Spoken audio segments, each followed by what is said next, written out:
What would you say if I told you that by 2030, half of the young people in big cities come from a migrant background?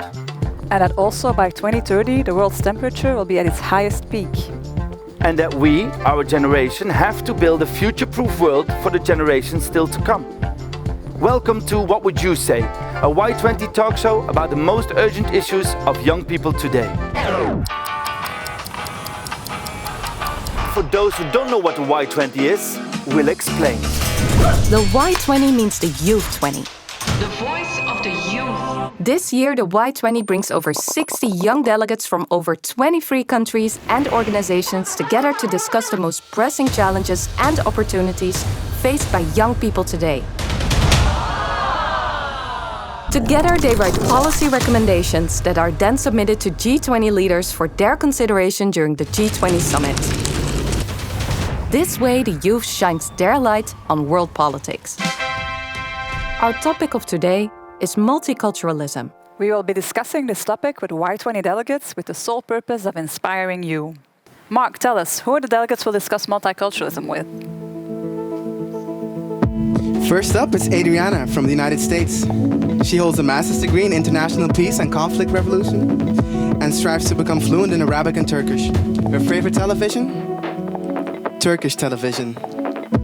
Second, from Mexico, we welcome Willie.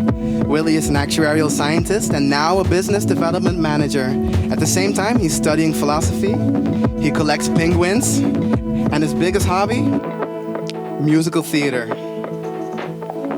Welcome to you all. Hi, Adriana, Willie, welcome. Tuning in from Philly and Mexico City, am I right? Yeah, that's right. Thank you. Thank you so much for joining us. This notion of multiculturalism, it's quite vague. Everyone uses it, but no one really knows what it means. It's often referred to as a melting pot concept or metaphor, which has supposedly failed. But I would like to get your opinion. Maybe, Adriana, what does multiculturalism mean to you, and what doesn't it mean? So I guess to start, it doesn't mean a melting pot.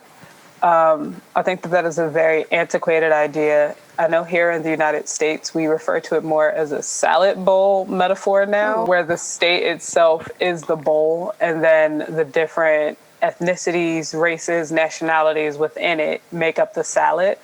And so while they're all in the same bowl, they're not blending together, but they're meant to work so that when you eat the salad, like, it tastes good. And so for me, multiculturalism isn't this like disappearance of culture or erasure of where you're from to where you went to.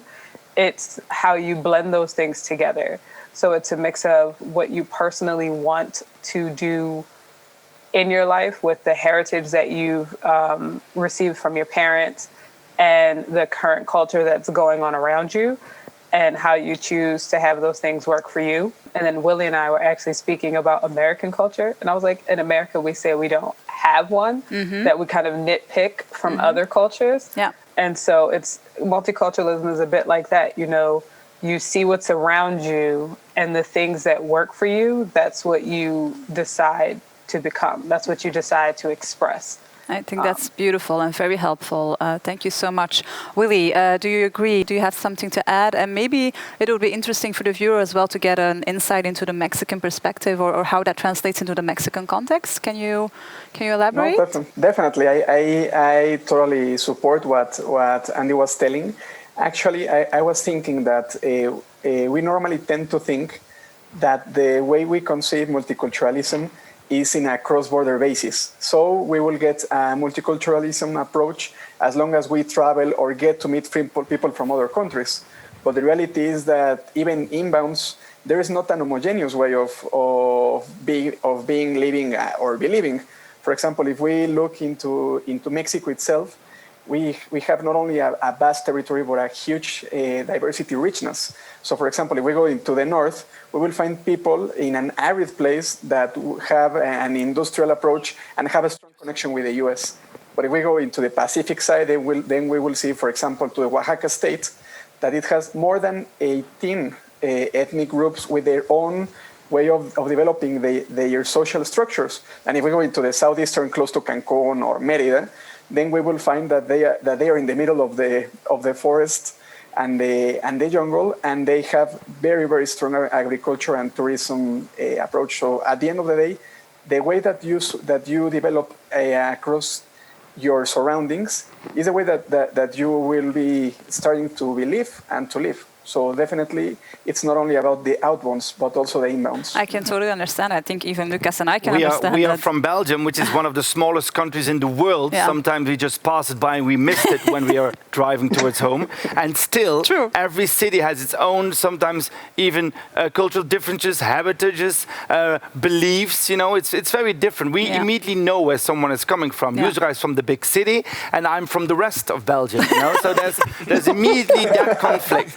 And actually, all the delegates we're speaking in these talk shows we're doing, when they address their own countries, they immediately say it's not one country, it's many different cultures. Yeah. And I have the feeling, I don't know what you guys think about this, that the more we are a global world, the more actually very local and very specific differences are important to people. Willy, let's stay for you with you a little while longer, because I believe you brought 2 pictures with you that you would like to share with us.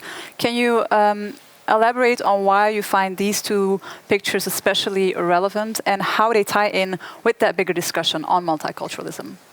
Definitely, and I would be privileged that on the first one also Andy gives a wider approach, because she has been on the country where it is happening, this awesome and valuable movement. Yeah. And this first one, for example, I believe that we have to recognize that there is a call for a greater need.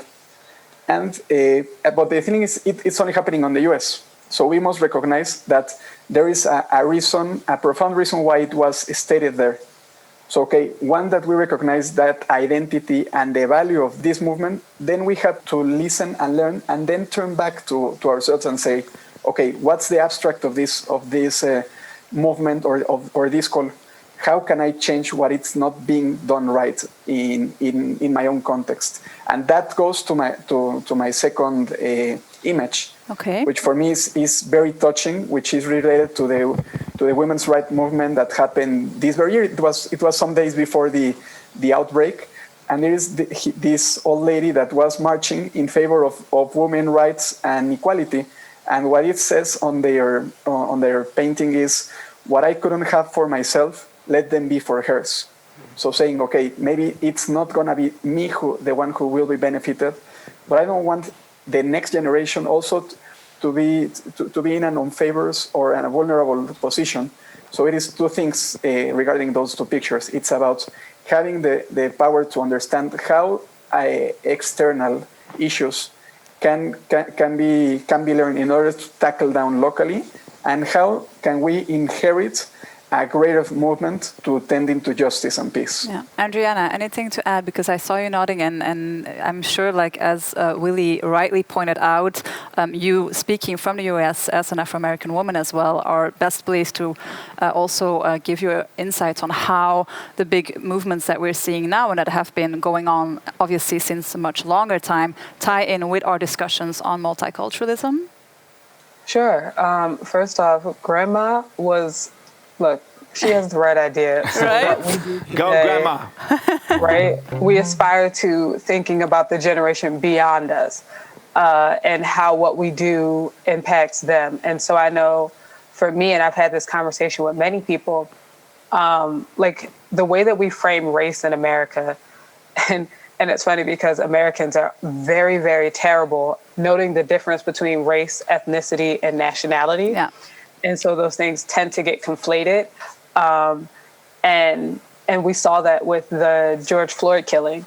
A lot of people were like, oh, there was an Asian cop that stood there and watched. And it's like, okay, going back to what Willy said about local differences, this cop is Hmong. He has a ethnicity. He has a nationality. He is not just Asian. Yeah. And to paint him with that brush of just being Asian is just as disrespectful as him watching a man die. And so in America, it's very hard to be multiple things at once. Like intersectionality almost doesn't exist here in a way that is beneficial. And so what Grandma was saying is completely and totally right. We're marching today because I would like to have kids and I would like to not worry about, my kids going outside. Willy is marching in Mexico for the same thing. If you're marching in Belgium, it's for the same thing. If you're marching the world over, it's for the same thing. I really like, Andy, that you say that it has to be, I've never thought of that it's actually very difficult to be many things at once. It's not only one thing, but many things at once, that is the most difficult. I think that is a very, very profound statement that you do there in every country. In every country in the world. Exactly. Tapping into what Lucas just pointed out, and you guys as well, the whole idea of multiple parts of yourself, multiple narratives embodied in one person. I feel like the video that you wanted to share with us, Andy, is actually very much relevant in this regard. Let's have a look for a few minutes and come back to that afterwards. I'm a storyteller, and I would like to tell you a few personal stories about what I like to call the danger of the single story. I grew up on a university campus in eastern Nigeria. My mother says that I started reading at the age of 2, although I think 4 is probably close to the truth. So I was an early reader, and what I read were British and American children's books. I was also an early writer. And when I began to write at about the age of 7, stories in pencil with crayon illustrations that my poor mother was obligated to read, I wrote exactly the kinds of stories I was reading. All my characters were white and blue-eyed. They played in the snow. They ate apples. And they talked a lot about the weather, how lovely it was that the sun had come out. Now, this despite the fact that I lived in Nigeria. I had never been outside Nigeria. We didn't have snow. We ate mangoes. And we never talked about the weather because there was no need to. My characters also drank a lot of ginger beer because the characters in the British books I read drank ginger beer. Never mind that I had no idea what ginger beer was. And for many years afterwards, I would have a desperate desire to taste ginger beer. But that is another story. What this demonstrates, I think, is how impressionable and vulnerable we are in the face of a story, particularly as children. Because all I had read were books in which characters were foreign, I had become convinced that books, by their very nature, had to have foreigners in them and had to be about things with which I could not personally identify. Stories have been used to dispossess and to malign. But stories can also be used to empower and to humanize. Stories can break the dignity of a people, but stories can also repair that broken dignity. The American writer Alice Walker wrote this about her southern relatives who had moved to the north, and she introduced them to a book about the southern life that they had left behind. They sat around reading the book themselves, listening to me read the book, and the kind of paradise was regained. I would like to end with this thought, that when we reject the single story, when we realize that there is never a single story about any place, we regain a kind of paradise. Regaining paradise through storytelling. I think that's beautiful. Still one of my favorite videos of all time.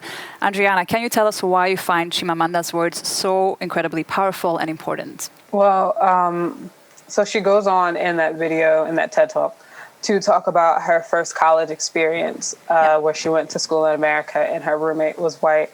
And they had this idea of Africa as a monolith where how did you even get to college? Because can you read English? Yeah. Do you know what electricity is? Yeah. And that is super duper true. All throughout, I can speak for American education, public education, all throughout school, teachers refer to Africa and to Asia as Africa and Asia. And then China's this other thing that, also gets talked about. And so when you build this monolith, you don't allow for different people to exist. You don't allow for different colors to be present. You don't allow for different histories to exist in tandem with each other because that's how history works. We're all growing together and it looks different based on where you're from, what sector you're in, whether that's technology or agriculture, what the biodiversity is around you and things of that nature. And so when I heard this, I immediately thought, she's correct. There's such a difference. Even in the house that I grew up in, I'm very different than my sisters. Of course. When we got older, we moved and we met more people. And we're all different, and we grew up in very similar backgrounds, but our stories aren't the same because, you know, we went to different schools and we had different friends and we listened to different music. And different personalities. Different personalities. All of these small things that we don't give credence for if it's not a Western body. Exactly. And so this is true in the way, especially that America does media. Post 9/11, everybody in the Middle East or Southwest Asia was a terrorist. All of them. Including the entirety of that region. Everybody there, terrorists. And if you had no exposure to Middle Eastern people, you didn't know any better. And honestly, prior to 9/11, it had never even clicked in my mind that, you know, we had people from the Middle East living in America because they weren't in my frame of reference. They didn't go to my school. They didn't live in my neighborhoods. I didn't have interactions with them. And so when I had Arabic class in high school and I met my Moroccan teacher who's from North Africa, who's about the same shade as Willie, I was like, hey, what's happening? Somebody lied. And from that moment on, I've really started challenging this idea of a single narrative, but also this idea that the media gets to decide what a region is and how I'm supposed to engage with that. And I think we can all resonate with the story of the book that she told when, you know, you're reading, all of us read Harry Potter. I think there was maybe one Black character. Yeah. There was no Mexican characters. And even though it took place in England, I'm going to say that there were probably no French, Belgian, or any other European descent characters in that story as well. Yeah. And so we all love that series, but we didn't see ourselves. Exactly. And there's such a danger in not seeing yourselves and not having that representation, because then you just keep reinforcing what colonizers have taught you. Exactly. And how they have stolen away your culture and your self-worth. Your self-worth. Yeah. And so I loved that TED Talk. And I won't lie, I found out about Chimamanda from Queen Bee. We all do. We all learn from Queen Bee. That's how we learn things. And I was like, this woman sounds like she's onto something. Yeah. And she is. Yeah. As women, as people of color, as people lower on the socioeconomic status pole, we teach ourselves to be small. We teach ourselves that we do not have a multiplicity of experiences that make us just as qualified, that make us just as important as the other people in the world who have told us that because you don't have money, because you're not a specific skin color, because you don't come from a specific place and you don't have this nationality, you're not as important as we are. And that's why Y20 is so important, and why, like, me and Willie sitting on this talk show is so important, because we show our communities that that's not true. When I listen to this, I'm immediately touched. Definitely, the fact that you have to listen to many stories. This is also, it's not only color, it's what Willie also said, it's many different things. It's identity on many different levels.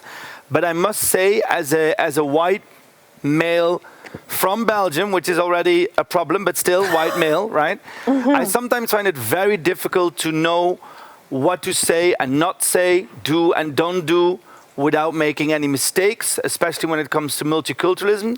I know I'm not the only one. I sometimes feel a little bit searching, right? So maybe for the viewers and for ourselves, I have a proposal.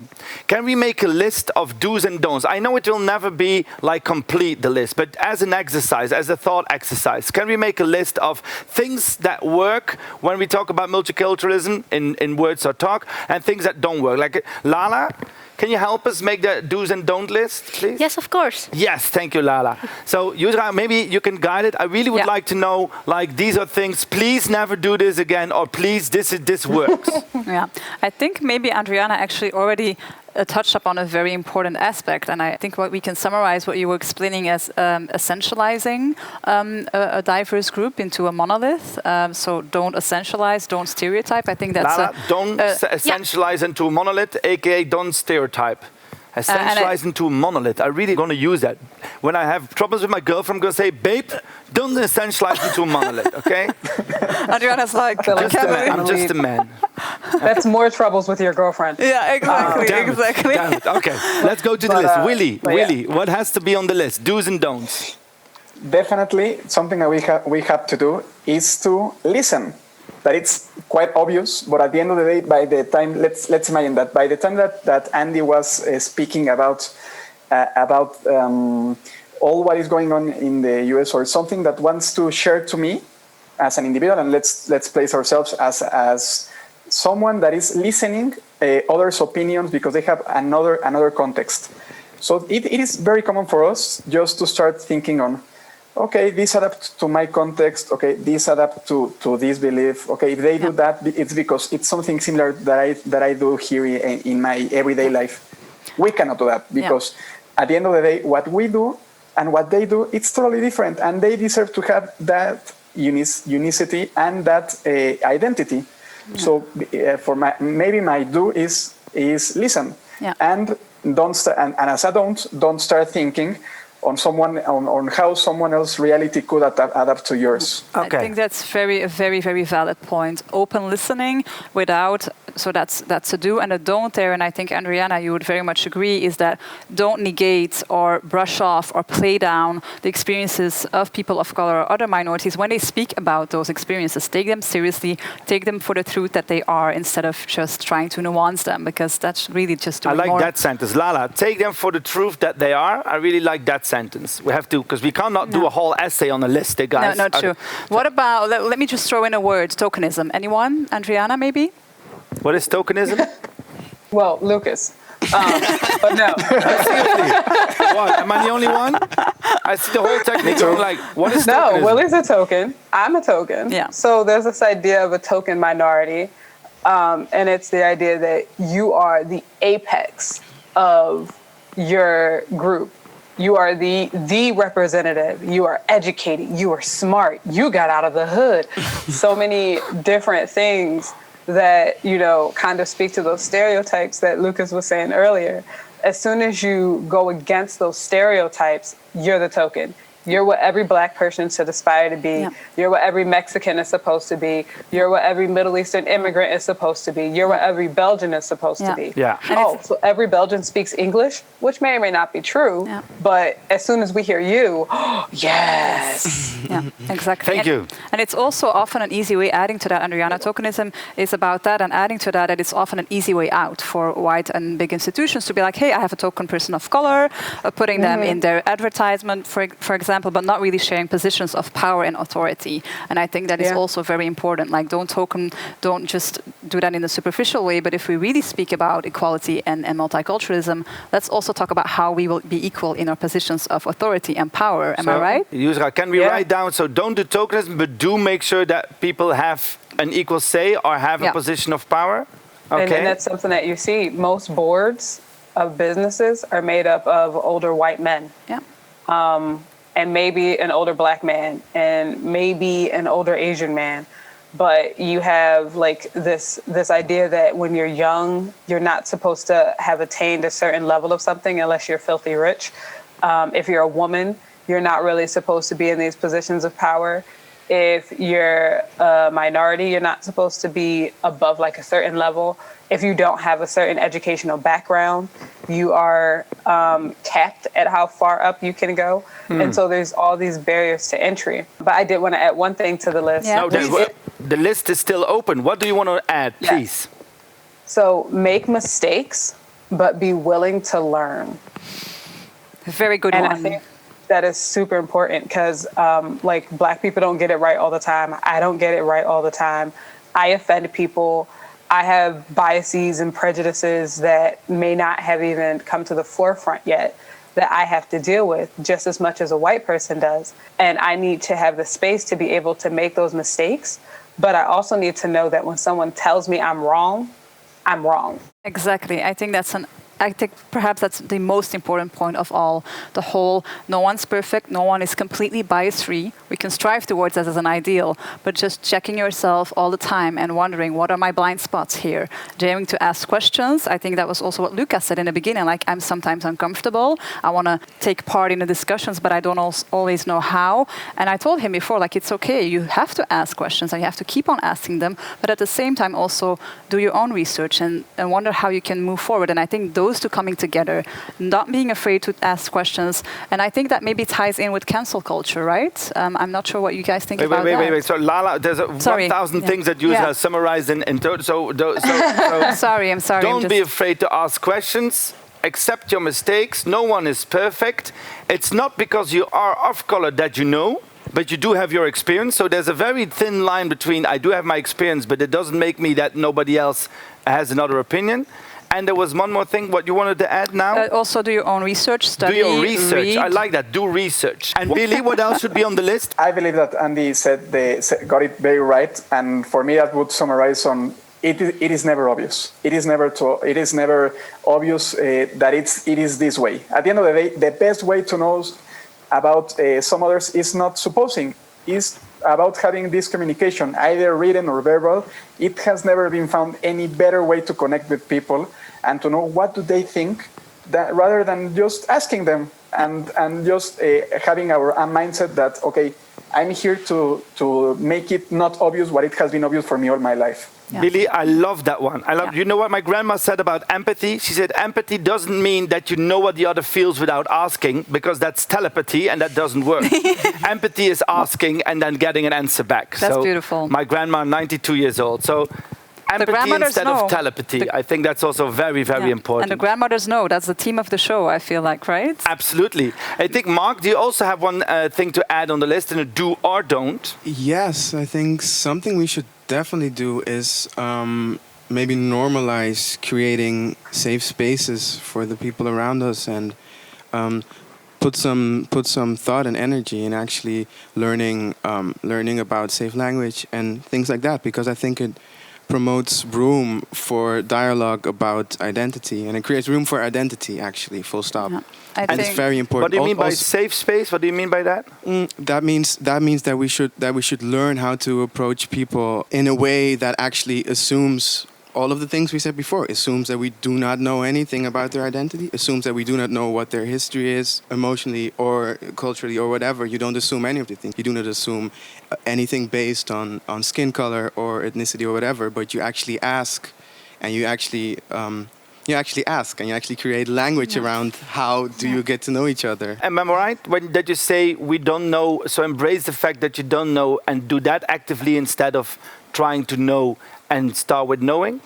Yes, but also be very aware that identity is a very vulnerable thing. Exactly. Very vulnerable. And I think we should be aware of that at each stage in our life. I mean, with our kids, with our siblings, with our peers, with our colleagues, we should really be aware. So I really think that this is a thing that we should really embrace in our culture a bit more, and also educate children on how to really respect each other.